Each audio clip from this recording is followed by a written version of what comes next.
filimkan wuxuu ku bilaabanaya gabartan oo xabsigeeda ka soo baxaysa goor dambe oo habeenimo kadib markay shaqaynaysa saacado dheeraada waxaanu arkaynaa raggaas inay ka qabsadeen tagsigii ugu dambeeyey waxay aad ugu mashquulsantay telefoonkeeda si ay u dalbato tagsi laakiin xilligan tagsi ma shaqaynaya waxaana iska lugaynaysa waddada si balownin wax u hesho ay raacdo isla markaa gaadhi ayaa soo agmaraya ninkan oo lagu magacaabo dhuushig ayaa u sheegaya inay soo raacdo si uu u qaado waa inay iska diidaysaa iyadoon doonay inay gasho baabuur shisheeyaha waana iska sii soconaysaa iyadoon ogin weli soo daba socdo waxaanay maqashaysa waxan way soo jeesanaysaa waxaa aragtay in albaabka gaadhigu furan yahay weliba qof uga dhex wacayo gudaha gaadhiga si ay u caawiso si taxadar leh ayay ugu soo dhowaanaysaa iyadoo si taxadar loo eegaysaa markay gudaha baabuurka eegto way naqaysaa waxaana arkaysaa dhar badan iyo nin aad u dhaawaca gaasoo dalbanaya gargaar degdeg ah dhuushiga ayaa lama filaan u soo baxaya waxaanu qabanaya gabadhii waxaanuu jiidanaya gudaha iyadoo qaylinaysaa wax yar kadib waxaanu arkayna in booliska soo socdo dhuushig wuxuu xidhanaya dhar cusub waxaanuu si deganaan u sugaya booliska waxaanan ogaanaa inuu isagu boolisku wacay waxayna ogaanaa kale inuu dilay labadii qof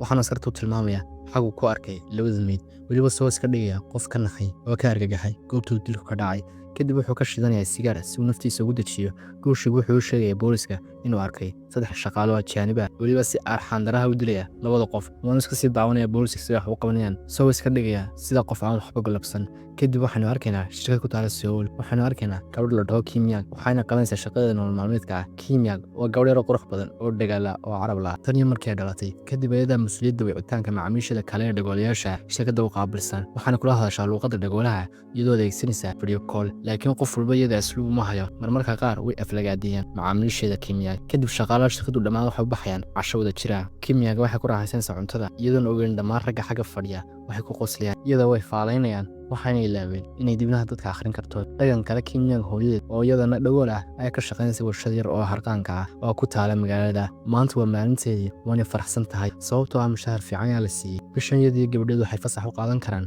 jasiiradda ay jeclaayeen waxaana dhanka kala soo muuqanaya Son Yang iyo walaalkeed Gwen John Tag waxaana uu sheegay inaanay xidhan dharka gaagaaban John Tag walaashuu ilaaliya ilaa markay dhintay waalidkoodu waxaana uu sheegay guriga inay timaado 10 habeenimo laakiin Kim Yang way iska indhatiraysaa qoraalada gurigana uma imaan sidii balanta ahayd John Tag wuu wacaya laakiin mobilkeeda waa lama heli karo marka wuxuu go'aansan inuu raadiyo walaashii Son Yang sidoo kale waxaanu arkaynaa dhuushig inuu soo baxay ugaarsiga waxaanu arkaynaa Kim Yang hooyadeed oo keligeed meel taagan iyadoo raadinaysa meel ay baabuur ka raacdo tani waa fursad uu ku heli karo Kim Yang hooyadeed kadib markuu hubsaday inay cidna u dhoweyn wuxuu isku dayayaa inuu dhawaado si uu nafta u dhaafiyo laakiin Son Yang ayaa soo agmaraysa Son Yang kadib isagu dib ayuu istaagaya weli kama quusan dhuushig inuu dilo islaanta mar labaad waxaa nasiib u yeelanaysaa inuu ka soo horbaxo John Tag oo raadinay walaashii ka yar dhaga kale Kim Yang waxay maraysaa meel u dhow dhinacay hooyada joogto waxay arkaysaa kabcad isla markiiba kab kale ayaa laga soo tuuraya luuq madow waxaana ka baxaysa oohin laakiin sayid ma maqasho inkastoo maqal weeyay waxay go'aansanaysaa inay gasho wayna ka naxaysaa markay aragto Son Yang oo dhiig ka daadanayo dhuushig hal mar ayuu ku soo boodaya Son Yang waxaanu istaafash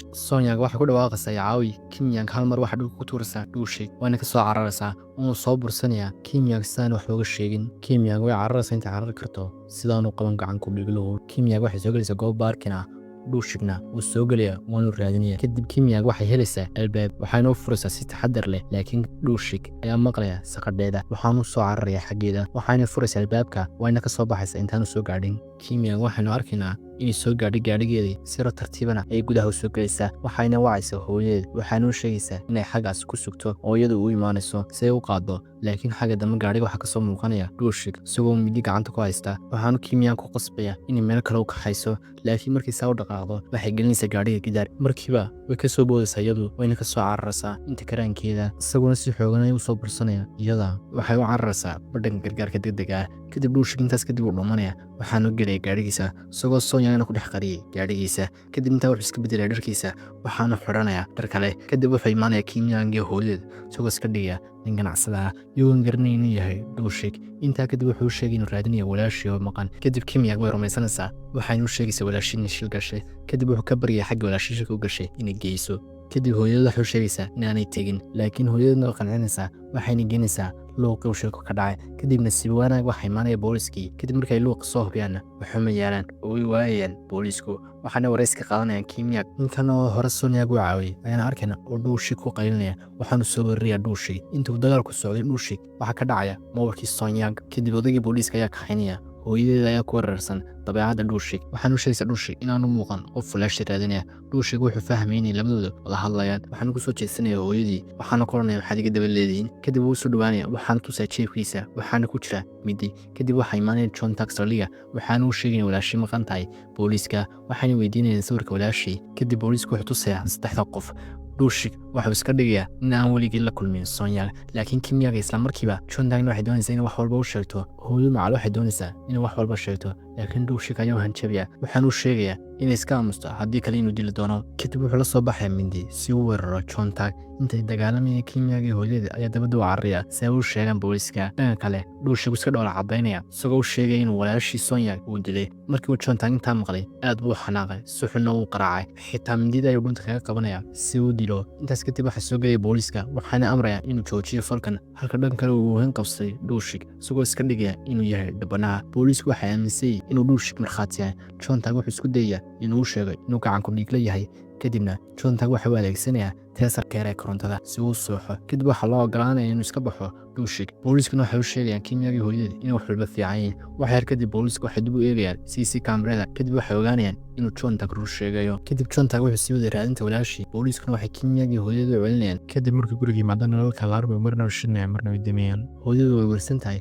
kadib qof ayaa albaabka soo qaraacaya laakiin waa gabadha ay Kim-yaga hooyada saaxiib yihiin waana israacayaan gurigana waxaa ku soo haraya Kim-yaga oo kaliya laakiin waxaanu arkaynaa dhuushig inuu soo gelaya guriga isagoo iska furaya albaabka kadib Kim-yaga waxay dareemaysaa inay wax khaldan yihiin Kim-yaga waxay fariin u diraysaa Chon-tang si ay ugula hadasho arrimaha walaashii intaas kadib waxaa soo daba istaagaya dhuushig waxaanu yimaaday si uu dhaafiyo nafta waxaana isku dayaya inuu feesh ka jaro laakiin sidriqi ayay uga baxsanaysaa waxaana ka gelaysaa qol iyadoo kusoo tirinaysaa miis kadib Chon-tang ayay fariin u diraysaa iyadoo u sheegaysaa inuu gacan ku dhiiglo gurigeeda ku jiro kadib hooyada ayay fariin u diraysaa inaanay guriga ku soo laabin laakiin hooyada ayaaba qoraal u soo diraysaa iyadoo weydiinaysaa sababta albaabku u furan yahay waxayna go'aansanaysaa inay u baxdo laakiin isla markay albaabka furto waxay dareemaysaa in qoraalkan habkii hooyada u qori jirtay uu ka duwan yahay hooyada guriga ayay kaga tagtay mobilka oo waxaa soo qoray maseejka waa dhuushig waxaanu qabsanaya gacanta wayna ka fakanaysaa kadib albaabka ayay ka xidhaysaa waxaanu biloobaya inuu albaabka feesha kusoo jeediyo markuu sidaa u soo galo Kim-yaga waxay ka boodaysaa daaqadda laakiin uu qabanaya markay sii boodaysaa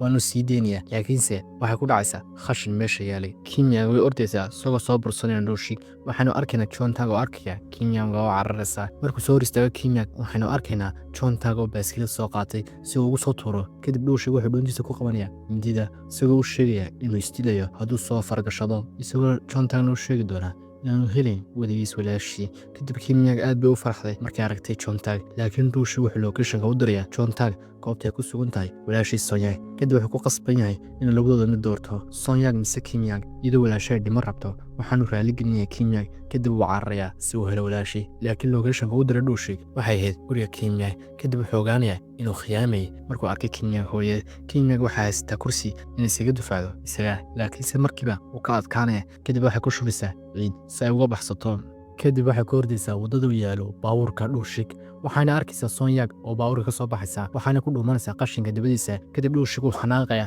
markuu arko inay maqan tahay Sonya intaas kadib Kim-yaga waxay u sheegaysaa inay wacdo walaalkeeda waxaana ka garaacaysaa moolka Kim-yaga intaas kadib Kim-yaga Sonya waxay ka qaadanaysaa midi kadib dhuushig wuxuu biloobayaa inuu raadiyo Sonya markuu soo dhawaado waxaa Kim-yaga garaacaysaa albaab bir ah isla markiiba uu ku soo jeesanaya isagoo markuu soo dhawaado waxay taabanaysaa mar labaad badhankii gargaarka degdega ah waana ordaysaa Sonya waxay wacaysaa walaalkeeda kadib uu imaanaya intaan lagu qaadin ambalaasta Kim-yaga waxay ordaysaa dhanka bartamaha magaalada wayna ku adkaanaysaa inay ka gudubto waddada sababtoo ma maqlayso gawaadhida waxaana dadka weydiinaysaa inay caawiyaan laakiin iyada ma fahmayaan waxaana la soo baxaysaa mindi isaas uu difaacdo nin ayaa damacaya inuu booliiska qaraaco laakiin dhuushig ayaa u sheegaya inaanu wicin waxa kale uu sheegaya gabadhan inay walaashii tahay Kim-yaga way cararaysaa intay wada hadlaayeen kadib booliiska ayay helaysaa iyadoo doonaysaa inay badbaadiyaan kadib wuxuu sheegaya walaashii inay tahay intaas kadib markay ka tagaan askartu waxay ka baryaysaa inaanu dilinyada iyadoo u sheegaysaa inay riyooyin badan leedahay kadib wuxuu soo kaxaysanaa meel luuqa